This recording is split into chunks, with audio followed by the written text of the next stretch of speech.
इसमें काफ़ी फास्टनेस और एक्यूरेसी चाहिए सर, वो लगता है मुझे कि वो मुझ में है। तो मैनेजर से आप इधर आना चाह रहे हैं, एडमिनिस्ट्रेशन में मैनेजमेंट करना चाह रहे हैं।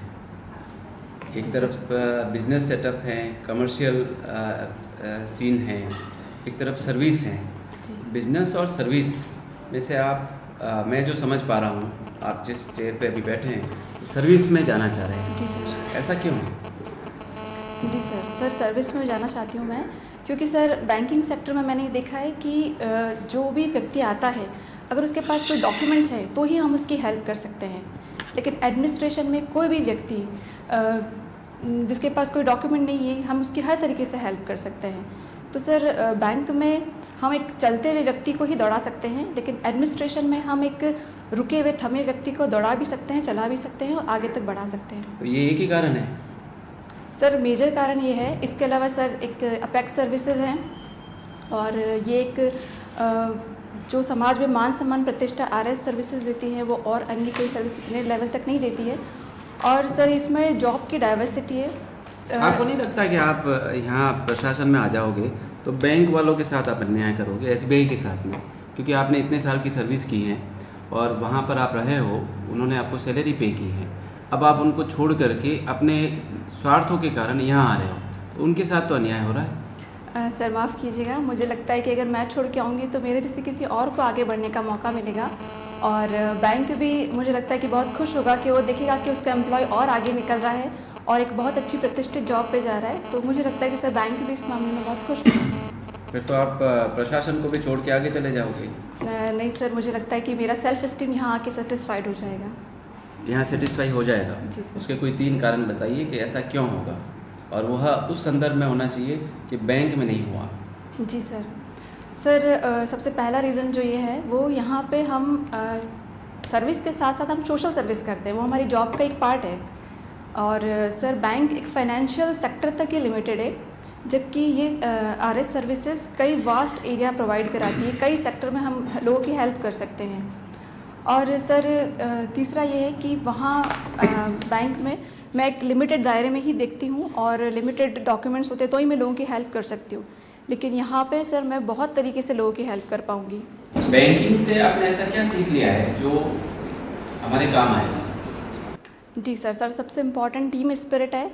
और बैंक में सर कई तरह की योजनाएं हैं जो जिसके डॉक्यूमेंट नहीं होते हैं, या फिर जो मैं जिस तरीके से लोगों को जो फाइनेंशियल इंक्लूजन में प्रॉब्लम आती है, वो सर हम प्रशासन में देख सकते हैं कि क्या क्या ऐसे बेसिक मुद्दे हैं जिसकी हम हेल्प कर सकें। जी। आपने अभी सोशल सर्विस बोला। जी सर। मुझे सोशल का मतलब समझना है और सर्विस का मतलब समझना है, और सोशल सर्विस का मतलब समझना है। जी सर सोशल में सर जो भी लोग हैं, सोसाइटी है, वो आते हैं। और सर्विस सर सेवा मीन्स एक जॉब की तरह नहीं, हम उसे एक सेवा की तरह करें।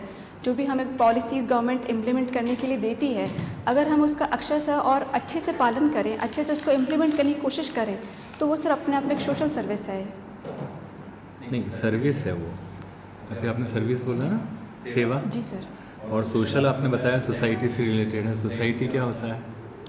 सर सोसाइटी लोगों से मिल के बनती है, लोगों के इंटरेक्शन और जो भी समाज की व्यवस्था है उसको सर सोसाइटी कहते हैं। तो हम ये मानते हैं कि समाज बहुत सारे लोगों से मिलके बनता है, उसमें एक व्यवस्था होती है जो समाज को चलाती रहती है। तो ऐसी क्या बातें हैं जो कभी कभी इस व्यवस्था को बिगाड़ देती हैं या फिर इसको थोड़ा सा असंतुलित कर देती हैं आपके हिसाब से? खास तौर पर अगर राजसमंद के परिप्रेक्ष्य में अपन देखें तो क्या ऐसी कुछ बातें हैं जो सोसाइटी का ये जो सिस्टम है उसको थोड़ा सा हिलाती हैं? जी सर मेरा व्यक्तिगत मत ये है कि सोसाइटी के सिस्टम को हिलाने के लिए जब भी हम कोई भी ऐसा स्टेप सोसाइटी की इच्छा के विरोध में जाते हैं, जैसे कोई एक सिस्टम है जिसमें सोसाइटी कुछ अपने सैंक्शंस हैं, कुछ अपने नॉर्म्स हैं, अगर उसके परे जाके कोई व्यक्ति काम करता है तो उसके लिए सोसाइटी उसके अगेंस्ट में काम करती है। नहीं, मुझे आप उदाहरण दीजिए कि ऐसी कौन सी कुछ ऐसी बातें हैं या आपने कोई घटनाएं देखी या फिर इस तरह की आप बातें आसपास सुनते हैं जो राजसमंद के परिप्रेक्ष्य में कहा जाए कि जो सामाजिक रूप से किसी ना महिलाओं को या पुरुषों को या बच्चों को प्रभावित करती है और उसका समाज पे विपरीत प्रभाव पड़ता है? जी सर, सर जो भी क्राइम होता है बच्चों के लिए पॉक्सो एक्ट के अंदर और महिलाओं के प्रति रेप के कुछ केसेस ऐसे जो होते हैं वो सर समाज पे विपरीत प्रभाव डालते हैं। इसके अलावा सोशल मीडिया सर बच्चों पे और महिलाओं पे सभी पे विपरीत प्रभाव डालता है। सोसाइटी जिस चीज़ को सही मानती है उसके खिलाफ जाकर के जब बच्चे इस तरह की चीज़ें देखते हैं उसका इम्पैक्ट उनकी लाइफ पे पड़ता है, तो वो सर सोसाइटी के नॉर्म्स के अगेंस्ट है।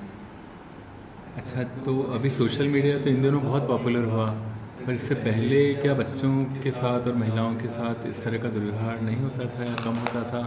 जी सर, दुर्व्यवहार पहले भी होता था और पहले भी सर कई तरह के टीवी पे भी इस तरह के प्रोग्राम्स वगैरह आते थे। और सर ये मानसिकता का भी मुद्दा है, जहाँ पे मानसिकता नहीं सुधरेगी जब तक बेसिक लेवल से, फैमिली लेवल से, तब तक ये क्राइम सर चलते रहेंगे। अच्छा, ये बताइए हमारी मानसिकता कौन बनाता है इस तरह के काम करने के लिए? क्योंकि मानसिकता का मुद्दा आपने बोला ना, आपने बिल्कुल सही बताया कि वाकई में ये मानसिकता का मुद्दा है। फिर ये मानसिकता कैसे बनती है अपनी, कैसे मानसिकता में ये चीज़ आ जाती है? मानसिकता बनाता कौन है? सर मानसिकता के लिए सर हम जब अपने आसपास की घटनाओं को देखते हैं टीवी के माध्यम से, पेपर के माध्यम से, जहाँ भी इसे पढ़ते हैं, उससे सर मानसिकता डेवलप होती है। और कई बार सर फैमिली में जैसे डोमेस्टिक वायलेंस या अब्यूजिंग वर्ड्स का यूज़ होगा तो वहाँ भी बच्चों की मानसिकता डेवलप होती है कि इस तरह का करना जायज़ है, वहाँ वो उसको सही समझने लग जाते हैं। वो भी मानसिकता डेवलप करने का सर एक बहुत बड़ा कारण है।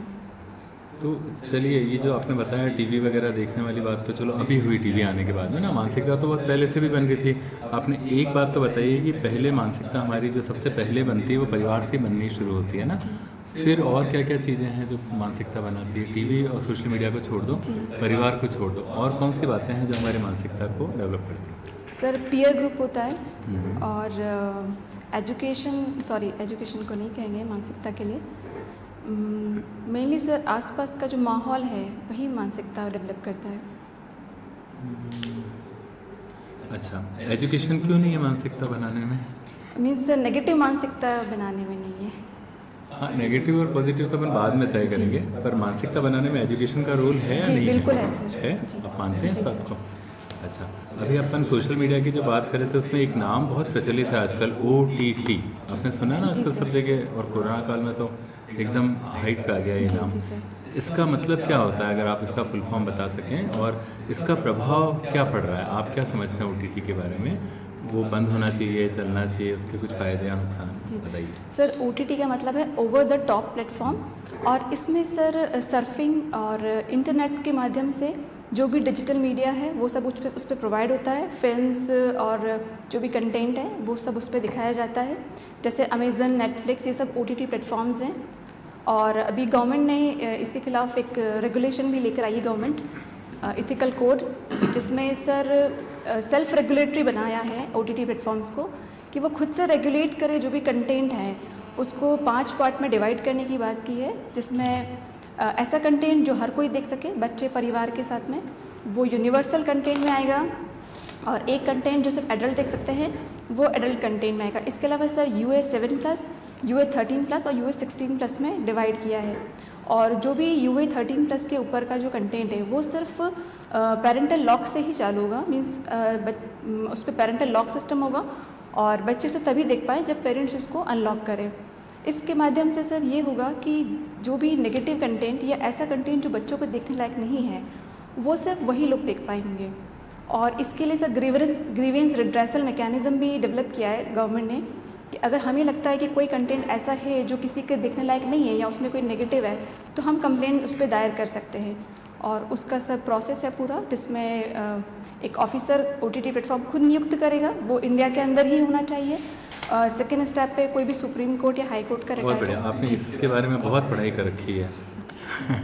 अच्छा, मुझे लास्ट प्रश्न है मेरा, एक अंतिम प्रश्न है, वो ये है कि अगर राजसमंद ज़िले के लिए आप अधिकारी बन जाते हैं तो आपका कोई सपना है कि मैं राजसमंद ज़िले में अधिकारी बनने के बाद इस मुद्दे पे काम करना चाहूँगी जो थोड़ा सा समाज की स्थिति को बेहतर बनाने में मदद करेगा? जी।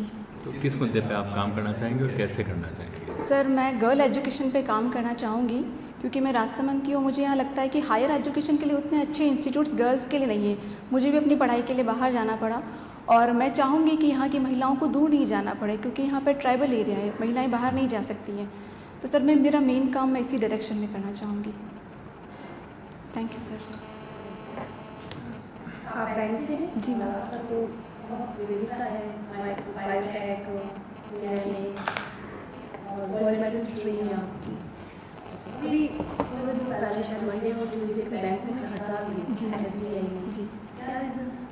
मैम, ये प्राइवेटाइजेशन के अगेंस्ट था। तो नहीं होना चाहिए? जी मैम, मेरा व्यक्तिगत मत है कि नहीं होना चाहिए, क्योंकि गवर्नमेंट ने काफ़ी सारी कमिटीज़ के रिकमेंडेशन के बेसिस पे ये स्टेप उठाया है, तो मुझे लगता है कि मैम ठीक है ये। तो ये जो 3 टर्म हम यूज़ लेते हैं LPG, जी उदारीकरण, निजीकरण और वैश्वीकरण, तो ये क्या पब्लिक वेलफेयर स्टेट की कॉन्सेप्ट को इफेक्ट करते हैं? Ma'am, public welfare. लोक कल्याणकारी जो राज्य है जी मैम। वो अलग चीज़, और ये भूमंडलीकरण, उदारीकरण, निजीकरण, अभी हड़ताल से निजीकरण की विरोध भी, जी मैम। दोनों में कुछ रिलेशन है, कोई इफेक्ट करेंगे? निजीकरण हो जाएगा तो क्या पब्लिक वेलफेयर स्टेट की कॉन्सेप्ट को कुछ धक्का पहुँचेगा? क्या reason? Ma'am, public welfare state LPG से प्रभावित होता है, लेकिन LPG करने के फ़ायदे हैं जो कहीं ना कहीं वेलफेयर स्टेट को बढ़ावा देंगे। अगर हम प्राइवेटाइजेशन की बात करें तो अगर प्राइवेट कॉम्पिटिटर्स मार्केट में आएंगे तो अल्टीमेटली जो कस्टमर हैं, जो लोग हैं, उनको बेहतर सुविधाएं मिल सकेंगी। लिबरलाइजेशन, ग्लोबलाइजेशन से बाहर की कंपनीज आती हैं और इससे कहीं ना कहीं लोगों के पास ऑप्शंस अवेलेबल होते हैं, और उन ऑप्शंस के ज़रिए हम कहीं ना कहीं कल्याणकारी स्टेट की भी बात करते हैं। हालांकि पूरी तरीके से प्राइवेटाइजेशन नहीं हो जाना चाहिए, कुछ गवर्नमेंट कंपनीज ऐसी रहनी चाहिए जो इन केस अगर प्राइवेट प्लेयर्स रूरल सेक्टर तक नहीं पहुंचते हैं तो गवर्नमेंट अपने जो कंपनीज हैं उनके थ्रू वेलफेयर स्टेट का सपना पूरा कर सके। अभी आपने कहा कि जैसे निजीकरण हो जाता है तो सर्विस अच्छी प्रोवाइड कर सकते हैं, तो अभी आपका एज ए गवर्नमेंट में तो आपको लगता है सर्विस प्रोवाइड ढंग से नहीं हुई? नहीं जी, नहीं मैम, सर्विस बहुत अच्छे से प्रोवाइड हो रही है, लेकिन जहाँ कंपटीशन हो जाता है वहाँ बेटर हो जाती है सर्विसेज। तो फिर निजीकरण हो जाना चाहिए। मैम, मैं इसमें यही कहूँगी कि M नरसिम्हन कमेटी ने भी यही रिकमेंडेशन दिया है कि निजीकरण किया जा सकता है, लेकिन कुछ 4-5 बैंक्स, बड़े बैंक्स गवर्नमेंट के हाथों में रहने चाहिए।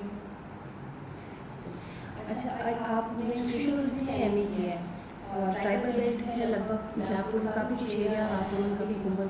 एक ट्राइबल बेल्ट में बहुत प्रथा है, बहुत ज़्यादा मतलब उसको हाईलाइट होता है, लगभग किसी मेवाड़ के बेल्ट में ही है वो, बहुत सी प्रथा है महिलाओं से रिलेटेड। आए दिन उसमें महिला मोर्चा काफ़ी उसके लिए काम भी करता है, और बांसवाड़ा, डूंगरपुर, जयपुर, राजसमंद के बैकवर्ड में तो ये बहुत ज़्यादा मतलब प्रॉब्लम है। मैम, एक तो डायन प्रथा है जिसमें महिलाओं को डायन बता करके उसको प्रताड़ित किया जाता है।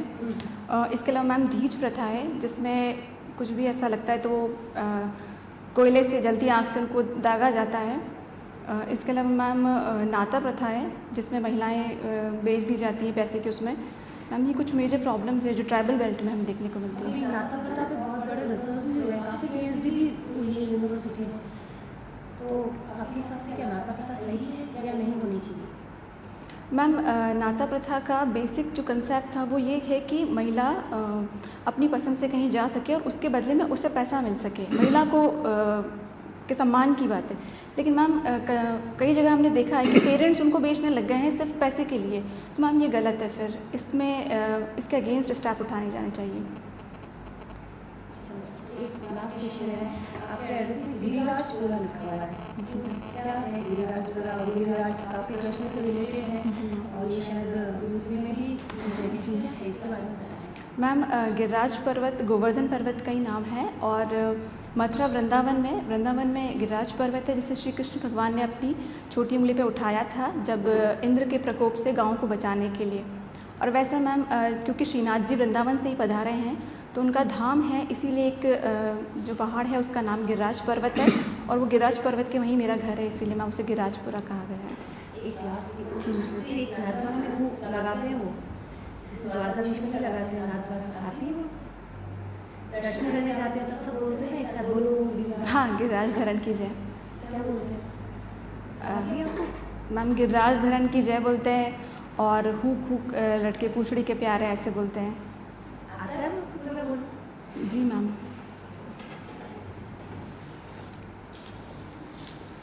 जी, आपने गिरिराज जी के बारे में बताया। अब एक प्रश्न ये है, क्योंकि आप एक महिला हो, महिला स्वतंत्रता में एक केस आपको मैं बता रहा हूँ। एक शादीशुदा लड़की और उसके 4 साल का बच्चा है और उसके माँ बाप लड़की के बड़े इकलौती लड़की है, वो शादीशुदा शादी हो गई। उसके बाद वो किसी और के साथ चली जाती है। इसमें माता पिता की और उसके पति, इन तीनों का कोई रोल नहीं है, क्योंकि वो इतना ही कह दिया कि मुझे वो दूसरा व्यक्ति ज़्यादा सुख दे रहा है। उस समय कानून में किसी भी प्रकार की उस लड़की के ही इच्छा को केवल सर्वोपरि माना जाता है। माता पिता, उनके संघर्ष, उनके त्याग,